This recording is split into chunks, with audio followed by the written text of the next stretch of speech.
I mean, often in life, we think we're doing one thing for one reason, but we're actually doing it for a totally different reason.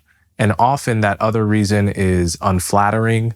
We claim to be doing something out of moral concern, but it's very quickly revealed with 2 seconds of thought to be coming from envy or revenge. I mean, this is like human psychology one-on-one, is that sometimes we're even blind to our own pretexts.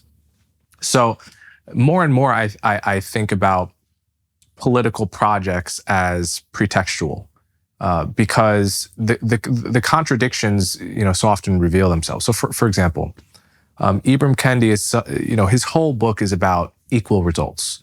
And the idea that, if Black people are 13% of the population, Black people should be 13% of people in prison and no more, 13% of the wealth, 13% of the teachers, 13% of the nurses, 13% of every single domain.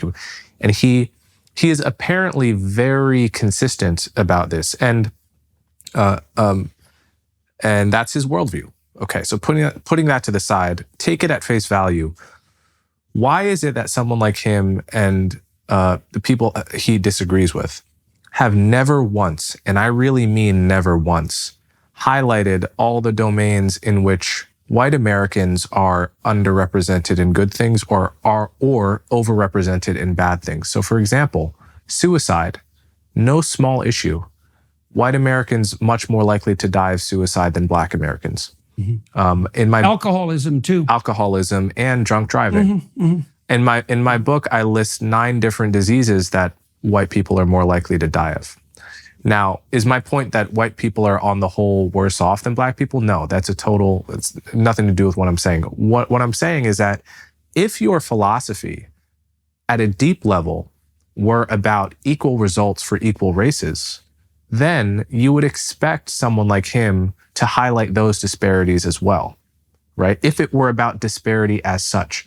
Now, understanding that so much of human behavior is a pretext for more base motives, what does it tell you that they only ever care about the disparities that Black people are on the worst end of?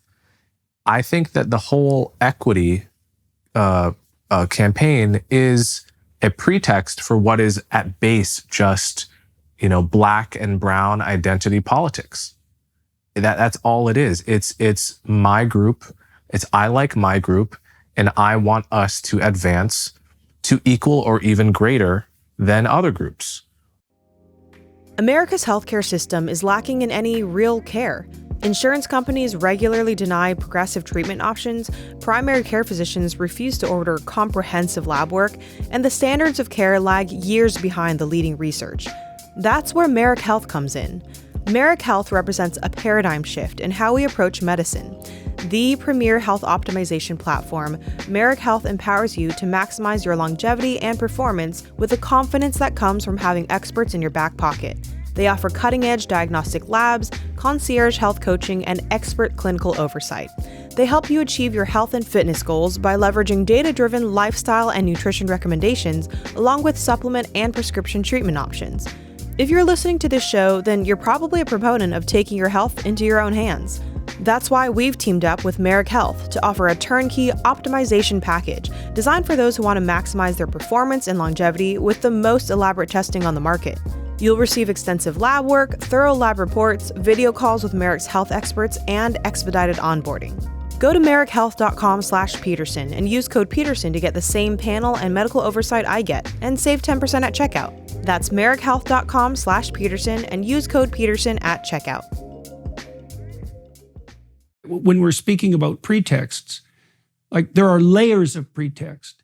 And I think and I'm interested in your view, I think I'm going to make a case that I like my group better because that's to my advantage, and I can cover that advantage by claiming, moral superiority as an avatar of my racial community. That's right. It's like, it's my race first, but not really. It's me.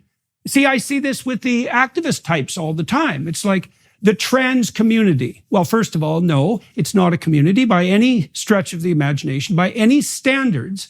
And you're actually not a representative. You're just happen to be a member of that group, and no one's given you the power to do the negotiating or the speaking on behalf of your community. And you're clearly doing it only for your own narcissistic advantage.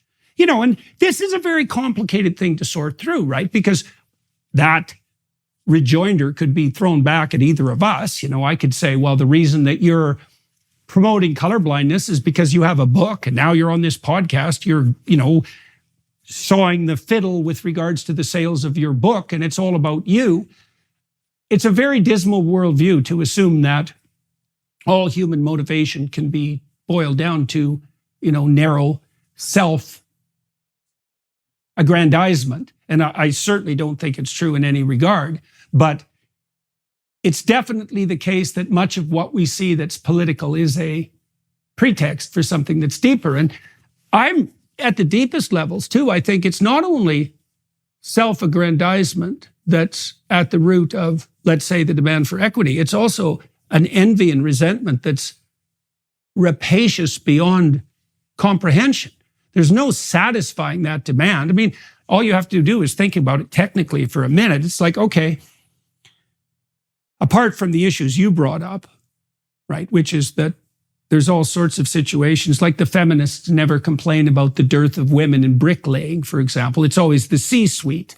And so you just see that everywhere. It's like, okay, well, how black do you have to be before the equity distribution kicks in? Like, and what are we going to do? Are we going to DNA test everyone? I think my wife is 3% African American. I can't remember if that's the case. It's something like that. So she's more black than Elizabeth Warren was Native American when she claimed to be Native American. Well, but that begs the question: is like, well, is this a genetic identity? And if it's not a genetic identity, well, is it one you can just adopt? That's the Rachel, what was her name, Dolezal, yeah. Problem.